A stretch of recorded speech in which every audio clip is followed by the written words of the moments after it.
Philippines లో MBBS చదవాలనుకుంటున్నారా? ఫ్రీగా వెళ్లి చూసి నచ్చితేనే ఎంబీబీఎస్ అడ్మిషన్ తీసుకోండి.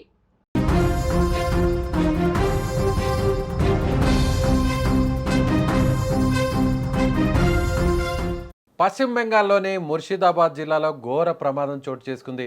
విద్యార్థులతో వెళ్తున్న స్కూల్ వ్యాన్ను రైలు ఢీకొట్టింది. ఈ ఘటనలో ముగ్గురు మృతి చెందగా వారిలో 2 విద్యార్థులే ఉన్నారు. ఈ ఘటనతో ఒక్కసారిగా ఆ ప్రాంతంలో కలకలం రేగింది. ఇవాళ ఉదయం సుమారు 7 గంటల సమయంలో కర్ణ సుబర్ణ రైల్వే క్రాసింగ్ వద్ద ఈ ప్రమాదం జరిగింది. విద్యార్థులను పాఠశాలకు తీసుకెళ్తున్న వ్యాన్ రైల్వే పట్టాలు దాటుతుండగా ఆ సమయంలో ఒక్కసారిగా అటువైపు వస్తున్న నిమ్తితా కట్వా ప్యాసింజర్ రైలు స్కూల్ వ్యాన్ను ఢీకొట్టింది. రైలు వేగంగా ఢీకొట్టడంతో వ్యాన్ నుజ్జునుజ్జైంది. ప్రమాద తీవ్రతకు వాహనం పట్టాలపై చెల్లాచెదురుగా పడిపోయింది. అయితే ప్రమాద సమయంలో రైల్వే క్రాసింగ్ తెరిచి ఉందని ప్రత్యక్ష సాక్షులు తెలిపారు. వ్యాన్ పట్టాలు దాటుతున్న సమయంలోనే రైలు రావడంతో ఈ ప్రమాదం జరిగిందని వారు చెప్పారు. కొంతమంది స్థానికుల కథనం ప్రకారం ఒక రైలు వెళ్లే వరకు గేట్ మూసి ఉందని, ఆ తర్వాత తెరిచారని, కానీ పక్క లైన్లో మరో రైలు వస్తున్నప్పటికీ గేట్ మళ్లీ మూయలేదని ఆరోపించారు. గేట్మెన్ నిర్లక్ష్యమే ప్రమాదానికి కారణమై ఉండొచ్చన్న అనుమానాలు వ్యక్తమవుతున్నాయి. ఈ ప్రమాదంలో ముగ్గురు మృతి చెందారు. ప్రమాదం జరిగిన వెంటనే స్థానికులు, పోలీసులు, సహాయక సిబ్బంది ఘటనా స్థలానికి చేరుకున్నారు. గాయపడిన విద్యార్థులను వెంటనే సమీప హాస్పిటల్కు తరలించి చికిత్సను అందిస్తున్నారు. పలువురు విద్యార్థుల పరిస్థితి విషమంగా ఉన్నట్లు సమాచారం. ప్రమాదం జరిగిన వెంటనే స్థానిక ప్రజలు, పోలీసులు మరియు రైల్వే సహాయక సిబ్బంది భారీ సంఖ్యలో ఘటనా స్థలానికి చేరుకున్నారు.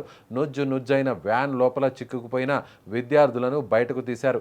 ఈ ప్రమాదంలో 2 విద్యార్థులతో పాటు ముగ్గురు మరణించగా తీవ్రంగా గాయపడిన మిగతా విద్యార్థులను తక్షణమే సమీపంలోని హాస్పిటల్కు తరలించారు. ప్రస్తుతం హాస్పిటల్లో చికిత్స పొందుతున్న పలువురు విద్యార్థుల పరిస్థితి అత్యంత విషమంగా ఉన్నట్లు సమాచారం అందుతోంది. కన్నబిడ్డలు క్షేమంగా స్కూలుకి వెళ్లారని అనుకున్న తల్లిదండ్రులు ఈ వార్త వినగానే హాస్పిటల్ వద్దకు పరుగు తీస్తూ కన్నీరు మున్నీరుగా విలపిస్తున్నారు. ఇక విద్యార్థులతో వెళ్తున్న బస్సు ప్రమాదానికి గురైందన్న వార్త తెలియడంతో తల్లిదండ్రులు ఆందోళనకు గురయ్యారు. తమ పిల్లల పరిస్థితి తెలుసుకునేందుకు ఆసుపత్రులకు పరుగులు తీశారు. ఈ ప్రమాదానికి గల అసలు కారణాలపై అధికారులు దర్యాప్తు ప్రారంభించారు. ఈ ఘటనలో బస్సు డ్రైవర్ నిర్లక్ష్యమా, గేట్మెన్ నిర్లక్ష్యం ఉందా అనే కోణాల్లో పరిశీలిస్తున్నారు. ప్రమాదంపై అధికారులు విచారణ చేపట్టారు.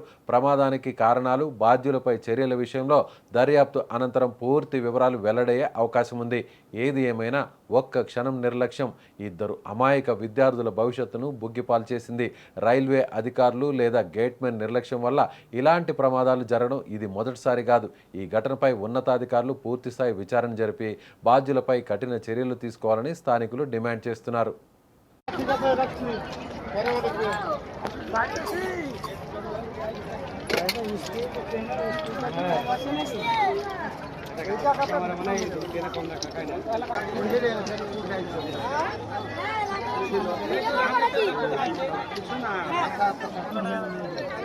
আর পেছনে যারা ছিল তাদের মাথা ফেটে